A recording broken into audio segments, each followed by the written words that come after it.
Bon, là encore, je voudrais rassurer la population. Peut-être que les gens parlent de choses qu'ils ne comprennent pas. Une transplantation d'organes ou un trafic d'organes demande une infrastructure. Non seulement qu'il faut avoir l'infrastructure, il faut avoir des gens expérimentés.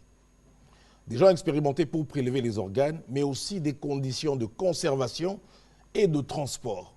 Et ensuite, il faut savoir que ces organes qui sont prélevés ont une demi-vie qui est très limitée.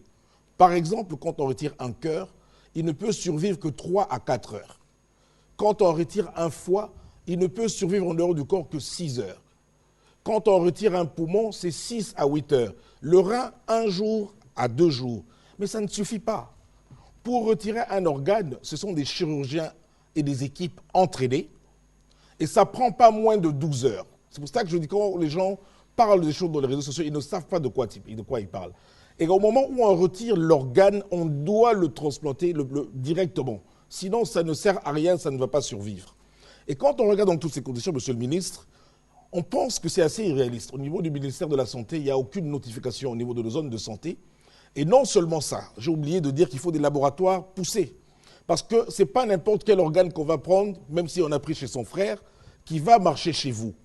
Il y a ce qu'on appelle, comme des examens qu'on appelle la compatibilité HLA, en anglais, Human Leukocyte Antigen. Donc c'est une protéine qui est au niveau des globules blancs. Mais pour faire ce test-là, on ne peut pas faire ça à Kinshasa. Donc on ne peut pas se permettre de prendre un organe comme on va acheter du pain ou je ne sais pas quoi, et ensuite le mettre sur quelqu'un de manière désinvolte. Je voudrais ici rassurer les gens, c'est une technologie très poussée pour arriver à faire la transplantation d'organes. Parce que même chez nous ici, on peut avoir des reins, mais nous n'avons pas les reins de la même façon. Il y a ce qu'on dit des anomalies qui sont viables.